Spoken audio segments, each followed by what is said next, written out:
नमस्कार। यो समाचारमा स्वागत छ। म कुलचन्द्र विष्ट। म प्रलिना अधिकारी। सुरुमा अहिलेसम्मका प्रमुख समाचार।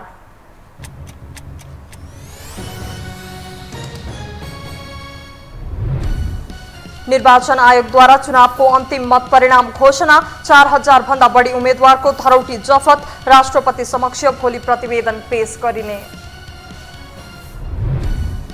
सरकारदेखि सदनसम्मको नेतृत्व चयनमा दलहरूको चासो। आकांक्षीको भिडले सत्ता गठबन्धनमा सकस। छिट्टै देशको नेतृत्व सम्हाल्ने प्रचण्डको दाबी। फौजदारी अध्यादेशलाई लिएर नेपालको राजनीति ध्रुवीकृत। राष्ट्रपतिले छिटो प्रमाणीकरण गर्नुपर्ने माग राख्दै थारू समुदाय धरनामा। एमालेले दैवेद चरित्र देखाएको आरोप। युद्धमा पिल्सिएको युक्रेन पुनर्निर्माणका लागि सहयोगी हात जुट्दै अन्तर्राष्ट्रिय सम्मेलनमा जुट्यो झण्डै 1 अर्ब युरो सहयोग। पश्चिमाको सहयोगले बौरिँदै कि। र विश्वकप फुटबल फाइनल प्रवेशका लागि आज फ्रान्स र मोरक्को भिड्दै। फाइनलमा पुग्ने दुवै टोलीको लक्ष्य। विजेताले उपाधिको लागि अर्जेन्टिनाको सामना गर्ने।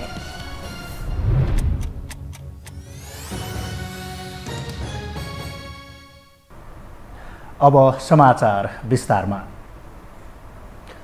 निर्वाचन आयोगले मङ्सिर 4 गते सम्पन्न भएको प्रदेश तथा प्रतिनिधि सभा सदस्य निर्वाचनको परिणाम घोषणा गरेको छ।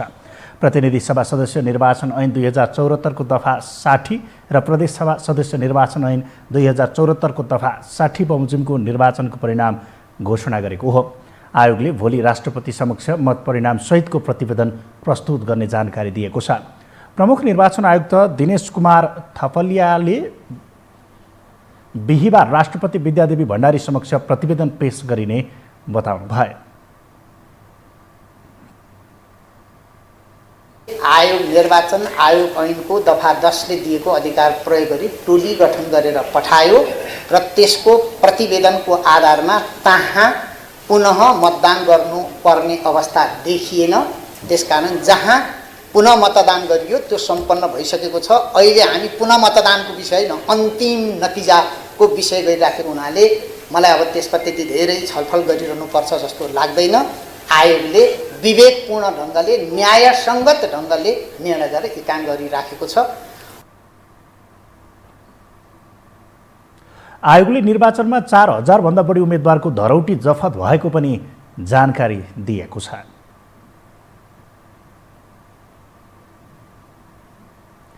निर्वाचन आयोगले मत परिणामको सबै विवरण सार्वजनिक गरेसँगै राष्ट्रपतिबाट सरकार गठनको प्रक्रिया आरम्भ हुँदैछ।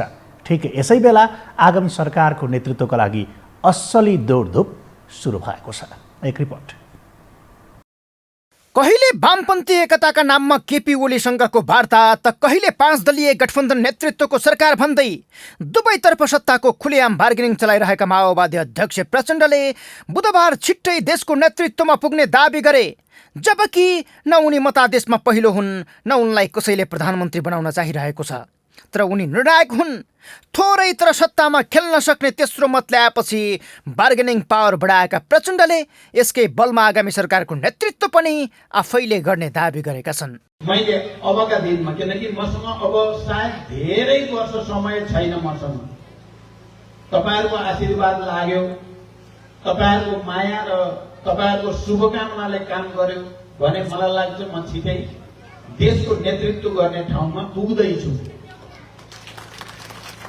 र यो मेरो त्यस्तो कार्यकाल हुने मैले अठोट गरेको छु। कास्की पुगेर प्रचण्डले प्रधानमन्त्रीको मोह देखाउन अघि माओवादीका महासचिव बालकोट पुगेर ओलीसँग वार्ता गरिरहेका थिए।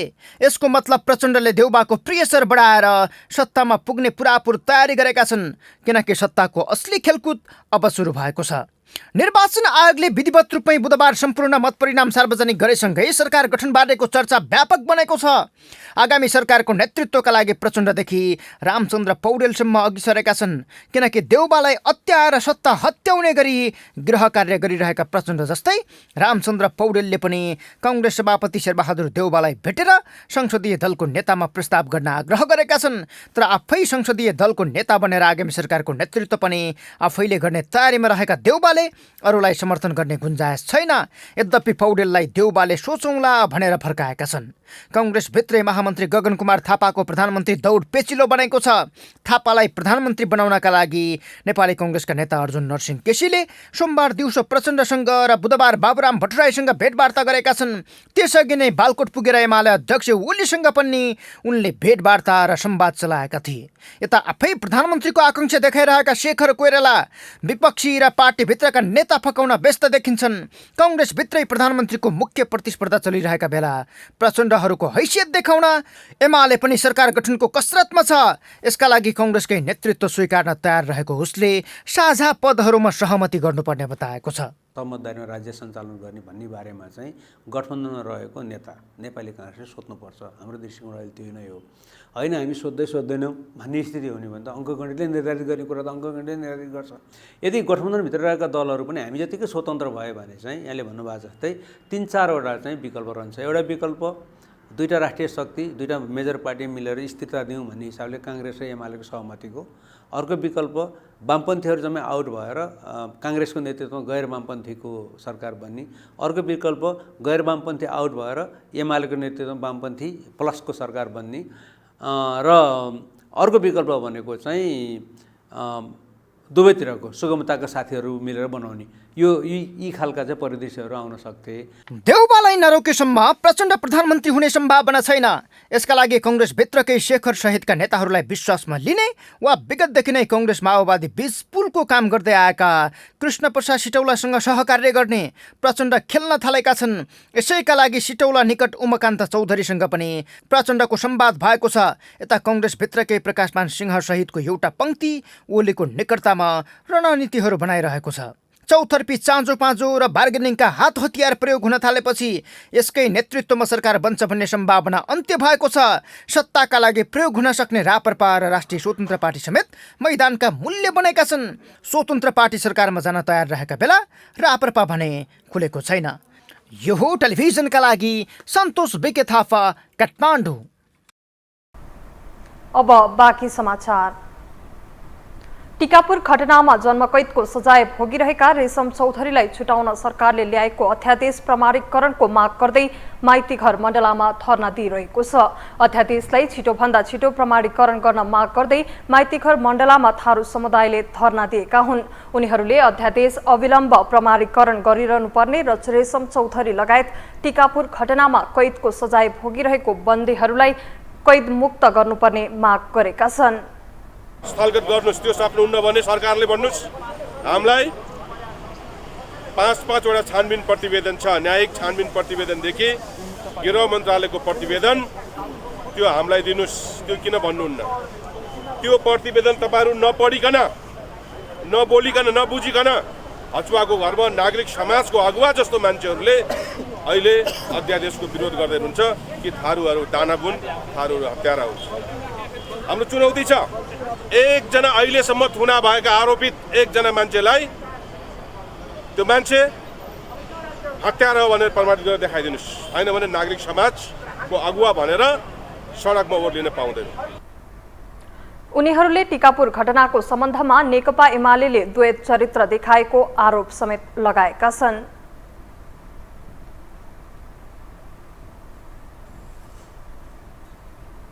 मङ्सिर 4 गते सम्पन्न संसदीय निर्वाचनमा कुनै पनि दलले स्पष्ट बहुमत ल्याउन सकेनन्। फलत दलहरू यतिबेला आफ्नो पक्षमा बहुमत जुटाउँदै मिलिजुली सरकार गठनको कसरतमा सक्रिय छन्।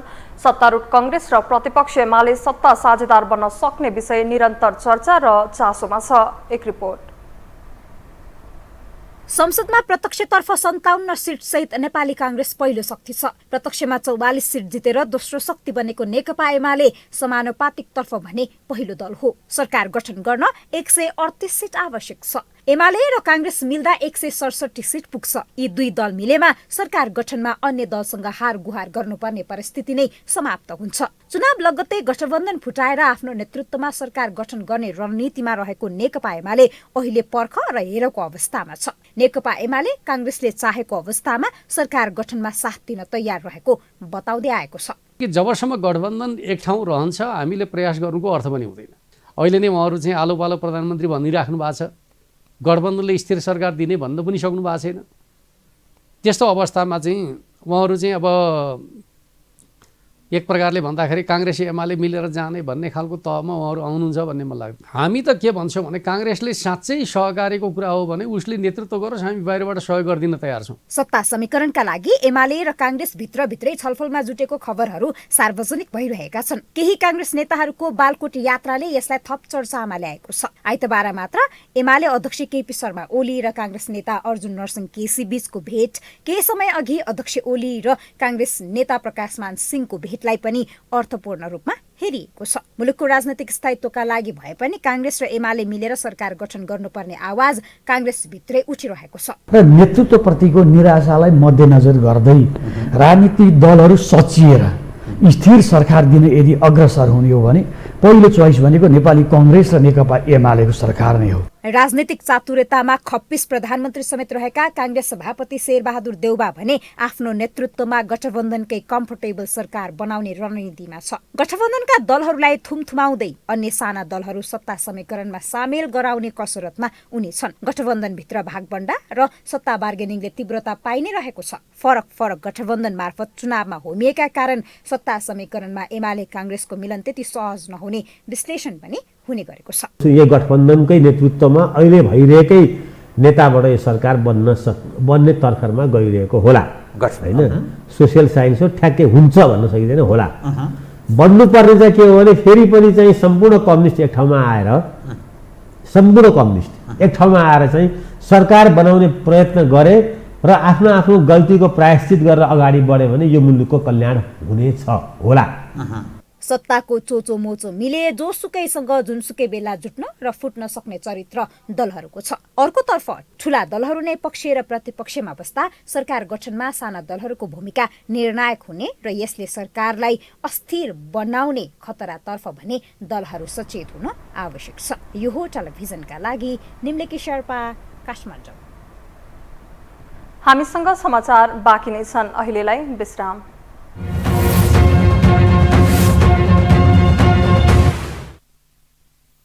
विश्रामपछि यो हो समाचारमा स्वागत छ। अब बाँकी समाचार। सडक दुर्घटना न्यूनीकरण गर्न अनेक सतर्कता र ऐन नियम कार्यान्वयनमा छन्, तर साँघुरा सडक, जीर्ण सवारी साधन, अझ सवारी चालकको लापरवाहीका कारण नेपालमा सडक दुर्घटनामा कमी आउन सकेको छैन। एक रिपोर्ट। मंगलबार राति काभ्रेको बेथानचोक गाउँपालिका 4 चलाल गणेश स्थानमा बस दुर्घटनामा परि 18 जनाको ज्यान गयो, 22 जना घाइते भए। घाइतेहरूको धुलीखेल अस्पताल र शिर मेमोरियल अस्पतालमा उपचार भइरहेको छ। बेथानचोक 5 च्याल्चीमा व्रतबन्धमा सहभागी भएकालाई लिएर पनौती नगरपालिका 4 सल्ले फर्किँदै गरेको बा 3 ख 4385 नम्बरको रिजर्भ बस साँझ 6 बजेतिर चलाल गणेश स्थानमा दुर्घटनामा परेको थियो। प्रारम्भिक अनुसन्धानमा ब्रेक फेल भएर दुर्घटना भएको आकलन गरिए पनि थप अध्ययनका लागि समिति गठन गरिएको छ। त्यस्तै सोमबार मात्र जाजरकोटको छेडागाडा नगरपालिका वडा नम्बर 4 र 5 को बीचमा पर्ने भीरबाठीमा जीप दुर्घटना हुँदा 11 जनाको ज्यान गएको थियो। दुर्घटनामा परि 9 जनाको घटनास्थलमै र 2 जनाको उपचारका लागि अस्पतालतर्फ लैजाँदै गर्दा मृत्यु भएको थियो। यी 2 उदाहरण मात्र हुन्। दैनिक जसो सवारी दुर्घटना नभएको सायदै नहोला। पछिल्लो समय यस्ता दुर्घटना बढ्दो छ। यी दुर्घटनाले सडक यात्राको कहाली लाग्दो अवस्था दर्शाउँछ। सडक दुर्घटनाको मुख्य कारण चालकको लापरवाही र सडकको अवस्था भएको प्रहरीको भनाइ छ। लापरवाहीको कारण भित्र के पर्छ भन्दा त ओभर स्पिड, स्टेजमा बसेर कुदाउने, मापसे गरेर कुदाउने, लागु पदार्थ सेवन गरेर कुदाउने र कति ठाउँमा त मोबाइल हुन्छ नि, मोबाइल चाहिँ च्याट गरेर कुरा गर्ने गर्दा पनि भएको छ। र अनि अरू कुरा चाहिँ ट्राफिकको रुल्स नियमहरू पालन गरेर रातो बत्ती गर्न जाने होइन। अनि त्यो ठाउँमा चाहिँ ठाउँमा ट्राफिकहरू छ नि, साइनहरू छ, त्यसलाई चाहिँ नि व्यवस्था गर्दाखेरि पनि भएको कारणहरू छ। अनि रोडको मैले अघि भने अर्को दोस्रोमा जान्छु म, रोड सडकको कारण। नेपाल प्रहरीको तथ्याङ्क अनुसार चालु आर्थिक वर्षको 5 महिनामा 992 जना सर्वसाधारणको सवारी दुर्घटनामा परि मृत्यु भएको छ। 2300 बढी मानिस गम्भीर घाइते भएका छन्। मोटरसाइकल र बस सबैभन्दा धेरै दुर्घटनामा पर्ने गरेको छ। त्यस्तै आर्थिक वर्ष 2078-79 मा सवारी दुर्घटनामा परि 2883 जनाको मृत्यु भएको प्रहरीको तथ्याङ्क छ। आर्थिक वर्ष 2077-78 मा सडक दुर्घटनामै परि 2500 मानिसको मृत्यु भएको थियो। वर्षेनी हजारौं सवारी दुर्घटना हुन्छन्। दुर्घटनामा परि हजारौं सर्वसाधारण गम्भीर घाइते भएका छन्, अङ्गभङ्ग भएका छन्। त्यसको कुनै लेखाजोखा छैन। आर्थिक वर्ष 2078-79 मा 39,000 बढी सवारी साधन दुर्घटना भएको प्रहरीको तथ्याङ्क छ। सरकारले सडक सुरक्षाका लागि पर्याप्त मात्रामा स्रोत साधनको परिचालन गर्न नसकेकाले सवारी दुर्घटनाहरू बढ्दै गएको विज्ञहरूको गुनासो छ। अन्य मुलुकमा सडक दुर्घटना कम गर्दै शून्य दुर्घटनाको योजनामा अघि बढ्न थाले पनि नेपालमा भने हालसम्म पनि सडक सुरक्षाका लागि स्रोत साधन नै परिचालन गर्न नसकिएको विज्ञहरू बताउँछन्। सडक निर्माण बाहेक यसमा सुरक्षाका उपायहरू, इभन सडक सुरक्षा सङ्केतहरू, तालिमहरू, यस्तो कामको लागि पर्याप्त बजेट चाहिँ छुट्याइएको पाइँदैन। यो नै एउटा त्यसलाई चाहिँ के भन्ने, अब यो पहिचान, यो समस्या छ भन्ने कुरा पहिचान भए त रिसोर्स एलोकेसन भइसक्थ्यो होला। यो पहिचान नै भएको छैन कि जस्तो मलाई लाग्छ। सडक सुरक्षामा हामी अझै संवेदनशील हुन सकेका छैनौँ। दुर्घटनामा आफन्त गुमाउँदाको पीडा कस्तो हुन्छ त्यो त पीडितका परिवारलाई मात्र थाहा हुन्छ। तर वर्षेनी हजारौं नागरिकले अकालमा ज्यान गुमाउँदा समेत सडक सुरक्षामा सरकार संवेदनशील बन्न नसक्नु आफैमा सोचनीय विषय छ। यसतर्फ सरकारसँगै सरकारवाला निकायको ध्यानाकर्षण हुन जरुरी छ। यो हो टेलिभिजनका लागि क्यामेरामा सिरस श्रेष्ठका साथमा निम्लिकी शेर्पा, काठमाडौँ।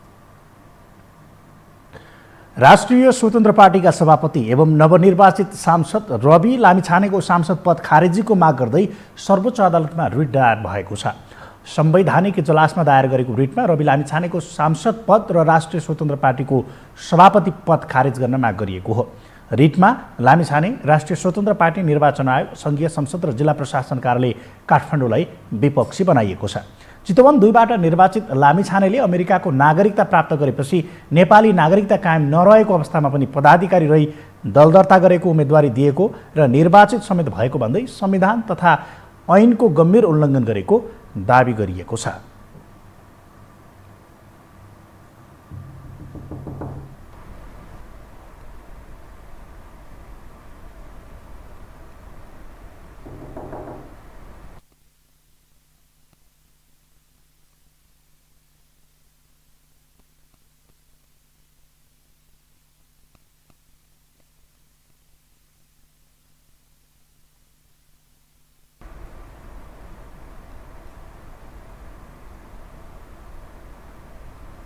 अब बाँकी समाचार।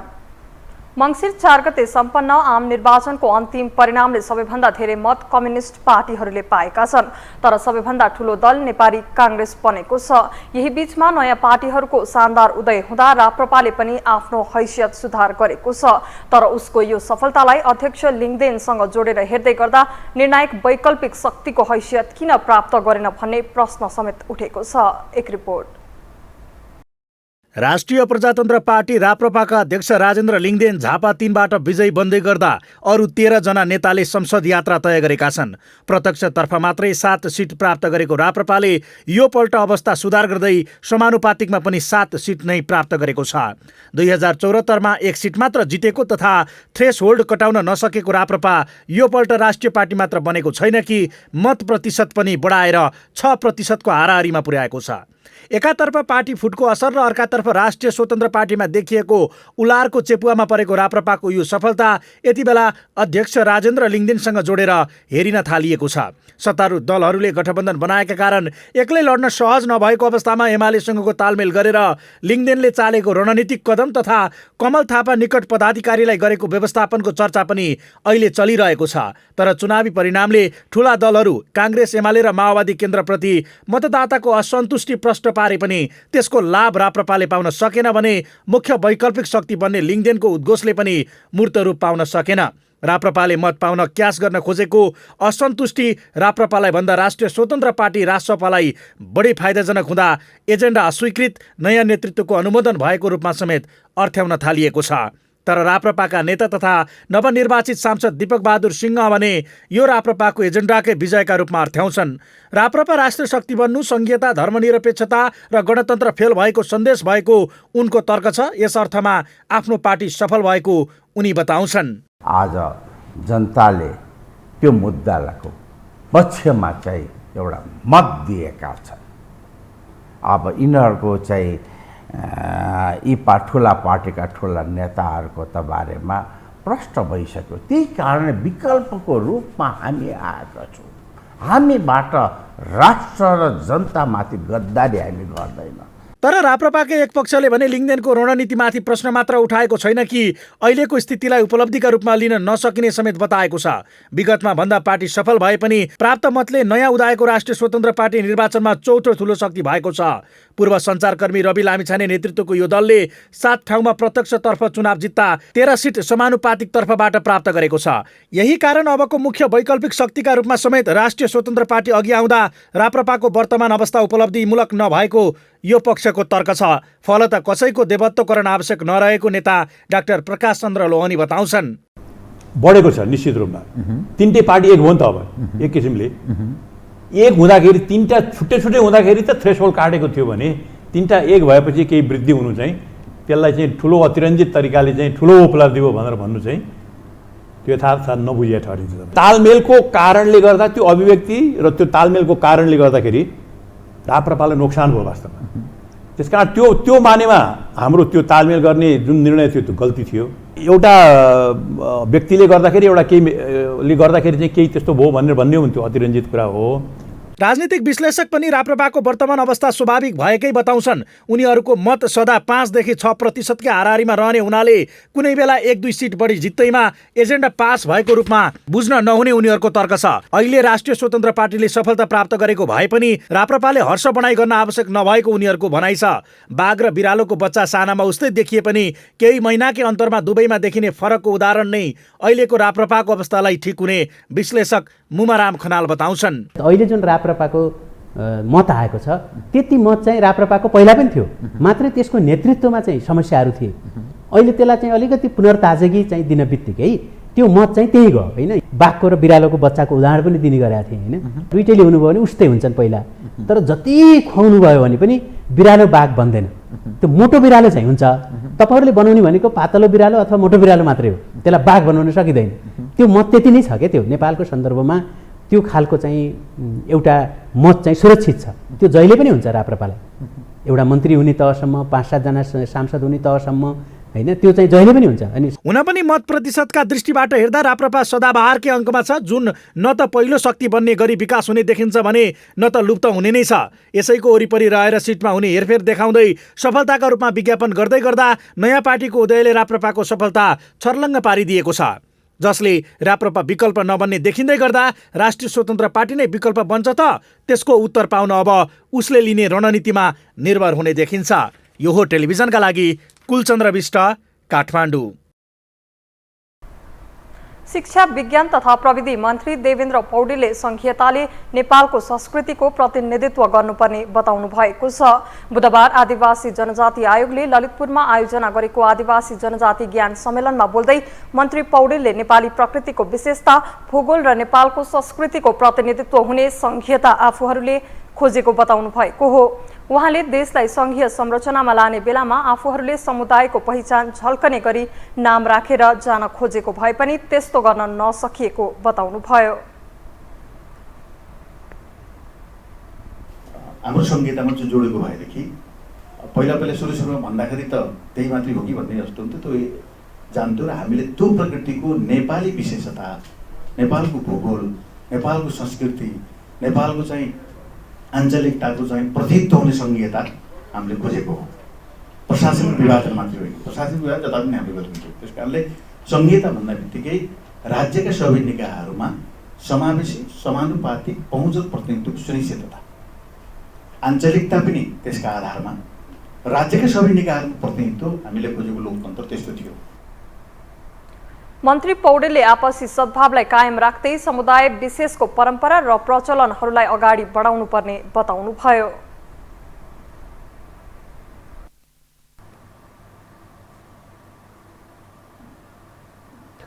अब पालो आर्थिक समाचारको।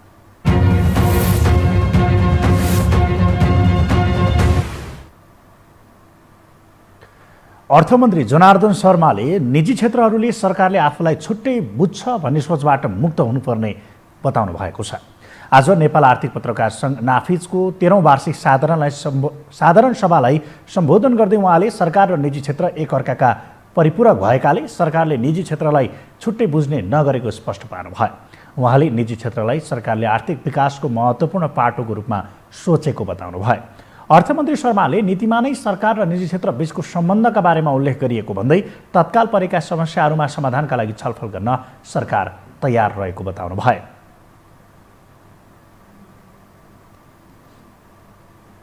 क्षेत्रले हामीलाई छुट्टै बुझ्छन् भन्ने खालको बुझाइबाट अन्त्य हुनमा आग्रह गर्न चाहन्छु। त्यो बुझाइ बिल्कुल छैन, तर त्यो त्यहाँ परेको जो परिराखेका छ नि, हामीलाई त अलगै हेर्छन् भने बा हामी अलगै हौँ भन्न खोज्या हो भने त्यो अर्कै कुरा होइन भने सरकारले बिल्कुल निजी क्षेत्रलाई आर्थिक एउटा विकासको एउटा महत्त्वपूर्ण सरकार एउटा पाङ्ग्रा हो भने निजी क्षेत्रहरूको पाङ्ग्रा हो। यो दुईटा सँगसँगै गएर मात्रै नेपालको आर्थिक विकास हुन्छ भन्ने कुरा बारबार भनेको नीतिमा पनि स्पष्ट गरेको हुनाले सहकार्य पनि गरेर आउनाले हामीलाई फरक बुझ्नु भएन भन्ने भनाइप्रति म सहमत छैन। फरक बुझेकै छैन। दुईटा पाङ्ग्रा नगुडेर गुड्दैन मोटरसाइकल भने साइकल भने कसरी फरक हुन सक्छ यो? अर्थमन्त्री शर्माले तीव्र आर्थिक विकासको जनचाहना आवश्यकता रहेको बताउनु भयो। उहाँले अर्थतन्त्रलाई गुणात्मक रूपले विकास गर्नु चलायमान बनाउने चुनौती रहे पनि सरकार त्यसमा लागि परेको बताउनु भयो।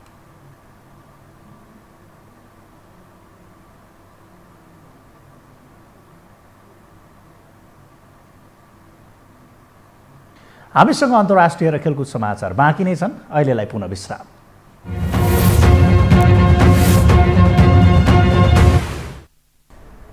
विश्रामपछि स्वागत छ। अब पालो अन्तर्राष्ट्रिय समाचारको।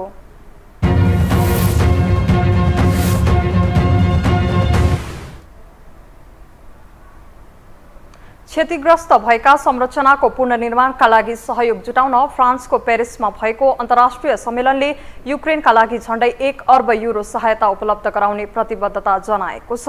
सहायता सम्मेलनमा भेला भएका देशहरूले यस हिउँदमा युद्धग्रस्त देश युक्रेनलाई सहयोग गर्ने निर्णय गरेको फ्रान्सका विदेश मन्त्री क्याथरिन कोलोनाले बताएका छन्। यो सहयोग नयाँ प्रतिबद्धता मध्ये एक रहेको र ऋण नभई उपहार रहेको उनको भनाइ छ।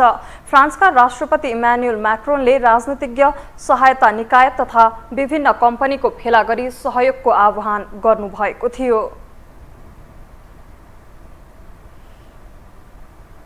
भारतको अरुणाचल प्रदेशको तवंगा क्षेत्रमा भारत र चीनका सैनिक बीच झडप हुँदा दुवै पक्षका सैनिक घाइते भएका छन्।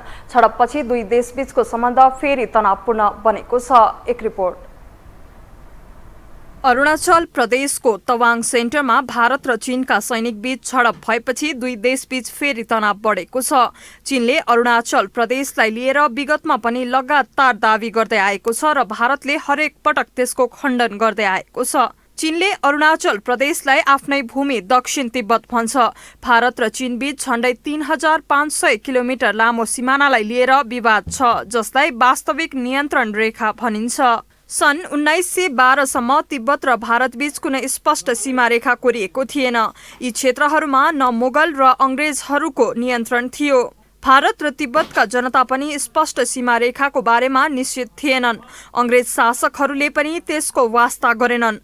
तवाङमा बौद्ध मन्दिर भेटिएपछि सीमा रेखाको मूल्याङ्कन सुरु भयो। 1940 मा तिब्बत, चीन र ब्रिटिश भारतका प्रतिनिधिहरूको शिमलामा बैठक भयो र सीमा रेखाको निर्णय भयो। चीनले तिब्बतलाई कहिल्यै पनि स्वतन्त्र राष्ट्र मानेकै छैन। सन् 1914 को सिमला सम्झौतामा पनि ऊ यसमा सहमत भएन। सन् 1950 मा चीनले तिब्बतमाथि पूर्ण नियन्त्रण लिएको थियो। चीनले तवाङलाई आफ्नो हिस्सा बनाउन चाहेको थियो, जुन तिब्बती बौद्धहरूका लागि धेरै महत्त्वपूर्ण छ। पछिल्लो समय चीनका सेना अरुणाचल प्रदेशको तवाङ सेन्टरमा प्रवेश गरेपछि भारतले जवाफी कारबाही झडपपछि तत्कालै शान्ति कायम गर्न भारतीय इलाका कमान्डरले चिनिया समकक्षीसँग वार्ता गरेको र लगतै दुवै देशका सेना घटनास्थलबाट पछि हटेको पनि थियो। भारतीय सञ्चार माध्यमका अनुसार यो झडपमा चिनिया सैनिक धेरै घाइते भएका छन्। हिंसात्मक झडपमा हालसम्म 12 देखि 15 भारतीय सैनिक घाइते भएको बताएको भए पनि रक्षा मन्त्रालयसँग सम्बन्धित एक स्रोतले सो झडपमा भारतीय भन्दा चिनिया सैनिक बढी घाइते भएको दावी गरेका छन्। चिनिया सैनिकले सीमा पार गरेर भारत प्रवेश गर्न खोज्दा भारतीय सेनाले रोक्न खोजेको थियो। त्यसपछि दुवै पक्षबीच झडप भएको जनाइएको छ। पहिले दुई पक्षबीच झडप र त्यसपछि ढुङ्गा हानहान भएको हो। झडपमा चिनिया सैनिकले किल्ला ठोकिएको लाठीको प्रयोग गरेको थियो।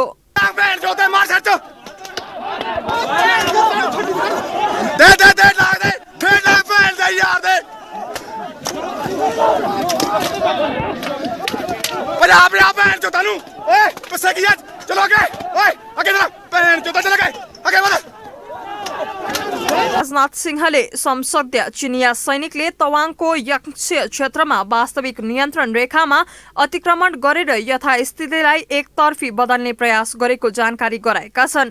तर भारतीय सैनिकले उक्त प्रयासलाई विफल बनाएको रक्षा मन्त्रीले बताए। उनले अरुणाचल प्रदेशमा भारत र चीनबीच सीमा स्पष्ट नभएको र दुवै देशले आआफ्नो दावी गर्दै आएको उल्लेख गरेका छन्। लोकल कमांडर ने 11 दिसंबर 2022 को अपने चाइनीज काउंटर पार्ट के साथ स्थापित व्यवस्था के तहत एक फ्लैग मीटिंग की और इस घटना पर चर्चा की। चीनी पक्ष को इस तरह के एक्शन के लिए मना किया गया और सीमा पर शांति बनाए रखने के लिए कहा गया। उक्त प्रदेशको 90,000 वर्ग किलोमिटर क्षेत्र आफ्नो भएको चीनले दावी गर्दै आएको छ। तर चीनले पश्चिम अक्साईको 38,000 वर्ग किलोमिटर क्षेत्रमा कब्जा गरेको भारतले आरोप लगाउँदै आएको छ। यसअघि दुवै देशको सीमा क्षेत्र लद्दाखमा गलवान उपत्यकामा सन् 2020 को जुन 15 तारिकका दिन पनि दुई देशका सैनिकहरूबीच हिंसात्मक झडप भएको थियो। अब पालो खेलकुद समाचारको।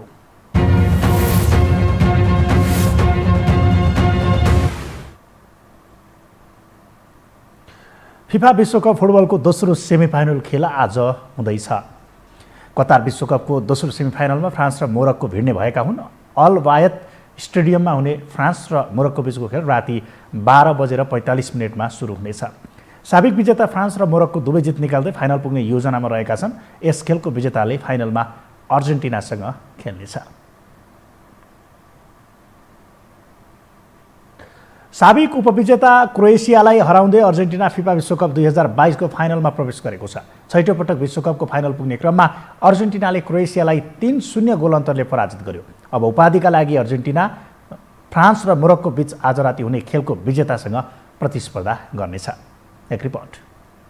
अर्जेन्टिनी सुपरस्टार लियोनल मेस्सीलाई फुटबलको सबैभन्दा प्रतिष्ठित उपाधि जित्ने सम्भवतः यो अन्तिम अवसर हो। उनको करियरमा अहिलेसम्म यो सफलता मिलिसकेको छैन। उपाधिका लागि अर्जेन्टिनालाई अब एक मात्र जितको आवश्यकता छ। मेस्सी विश्वकपको उपाधिसँगै गोल्डन बुटको पनि दावेदार हुन्। गोल्डन बुटको दौडमा मेस्सी र फ्रान्सका एम्बापे मुख्य प्रतिस्पर्धी छन्। दुवैले 5-5 गोल गरेका छन्।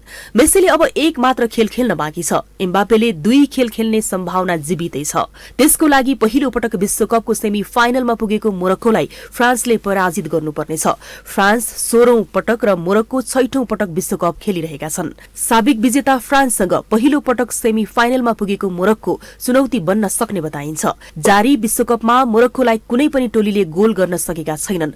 यद्यपि क्यानाडासँगको खेलमा 1 गोल आत्मघाती भएको थियो। सन् 1962 मा ब्राजिलले उपाधि रक्षा गरे यता कुनै पनि मुलुकले लगातार दोस्रो पटक उपाधि जित्न सकेका छैनन्। विश्वकपमा लगातार उपाधि जित्ने लक्ष्यका साथ फ्रान्स मैदानमा उत्रनेछ। विश्वकपको सेमी फाइनलमा पुगेर इतिहास रचिसकेको मोरक्को पनि उच्च मनोबलका साथ मैदानमा उत्रदैछ। मोरक्को आक्रमणमा भन्दा रक्षात्मकमा अब्बल देखिएको छ। स्पेनका 3वटै पेनाल्टी विफल बनाउँदै मोरक्कोले दर्शकलाई चकित पारेको थियो। मोरक्कोको भन्दा फ्रान्सको खेल शैली फरक छ। फ्रान्स आक्रमणमा जति शक्तिशाली छ, रक्षात्मक हिसाबले पनि उत्तिकै बलियो छ। फ्रान्सले यसअघि 2 पटक विश्वकपको ट्रफी उचालिसकेको छ। सन् 1998 मा पहिलो पटक विश्वकप जितेको फ्रान्सले 2018 मा दोस्रो पटक उपाधि रक्षा गरेको थियो। मोरक्कोलाई सेमी फाइनलमा रोक्दै फ्रान्स पुनः उपाधि जित्ने लक्ष्यमा अगाडि बढ्न चाहन्छ।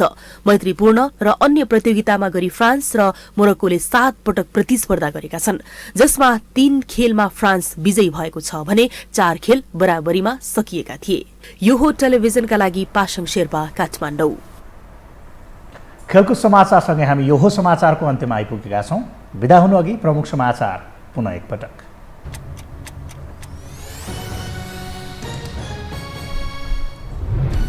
निर्वाचन आयोगद्वारा चुनावको अन्तिम मत परिणाम घोषणा, 4000 भन्दा बढी उम्मेद्वारको धरौटी जफत, राष्ट्रपति समक्ष भोलि प्रतिवेदन पेश गरिने।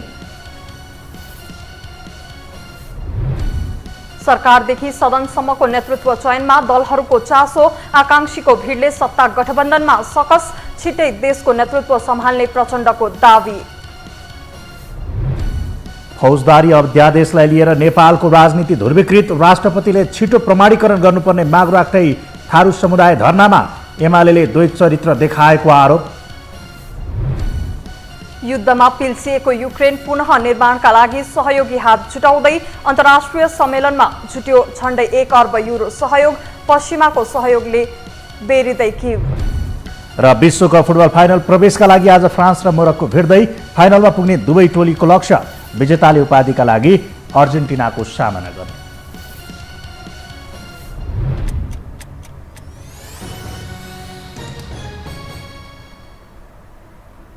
हवस् त, यो समाचार सकियो। समाचार बुलेटिनका साथै यो टेलिभिजनका सम्पूर्ण कार्यक्रम यो टेलिभिजन.com, यो खबर.com, युट्युब र फेसबुकमा पनि पढ्न र हेर्न सक्नुहुनेछ।